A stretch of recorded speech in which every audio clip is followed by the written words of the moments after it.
Friday. You guys know what that means. Hello YouTubers, this is the noobifier. On the 5th of May 2023, there was an hour-long Star Citizen Live mining salvage tractors. Oh my. Here's what you need to know. We had Dan Truffin and Thorsten Lehman from the EUPU. Jared had escalated his lighting game with a very dramatic and very good-looking side light with a very minor overhead key light. Looks fantastic.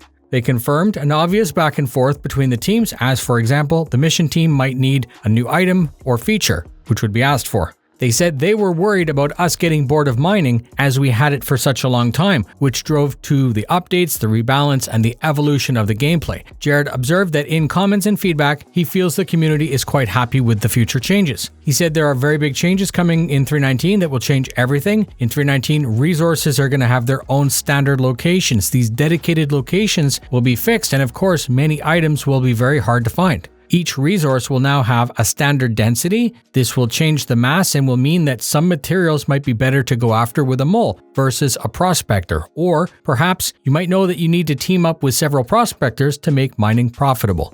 Dan said that the new mining UI is great. Dan said that we would either love or hate the new scavenger hunt style find, crack, extract, sell gameplay. It will be a lot less random than before. Sometimes you might find a minor amount of ore at the location, so at least you will not arrive, be unable to crack, and then have to leave completely empty-handed. Heads and consumables have been adjusted, so you'll need to research what gear you need to bring based on the item you want. Jared took a pause to tell Citizen Shittius that yes, the show was live, that he could see into their room, and that they should clean up all of the empty cans of Diet Coke. Back on track, these changes are the preliminary background to prepare for basic crafting. Jared said that everything is designed to fit together into one big set of gameplay. Salvage was added in 3.18 and it is now evolving. Jared asked if the developers were happy with it, and Thorsten said that he was happy and proud of the gameplay based on the shorter development time that he had to add it. He likes the contrast with other game loops, stating that he knows that some people might have just had a hard day at work and just want to turn off the brain, turn up the music, and scrape some hulls. They said that they were working to add munching functionality.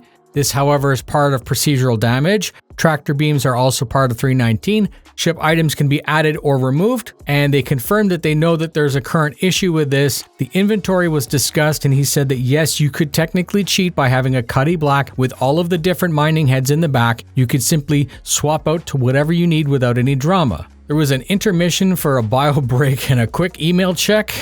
When we returned, they were answering questions from Spectrum and live chat. Mike asked about the poor flow going to port to change items, and as was said, you could technically carry them and do some workarounds, but they did confirm that specific to green zones, it's not perfect and that they're still working on it. Hull-mounted beams on the outside will also still work internally. They were talking about relocating, for example, the ones on the outside of the Caterpillar so that it might work better. Empty mining bags should be purchasable items, but they're waiting on freight elevators for this to work. Mulching will eventually result in the actual base material that made up the actual part being mulched or munched.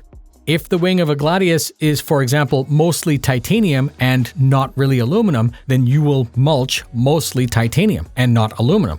The tractor beam is meant to be narrow and precise to avoid the whole throwing a net out of type collection, which might result in issues having to do with possession and theft. Each beam type will have a mass carry limit, and they might refine this to have a specific beam for moving cargo, or perhaps a specific beam that is high volume. But they're planning all of this based on our feedback. That's it. A fun show. Thank you very much for spending your time with me. If you enjoy the breakdowns, please consider subscribing so I can help to keep you up to date. Please consider sharing with a friend or ergmate, as that helps a lot. Fly safe, and I'll see you in the verse.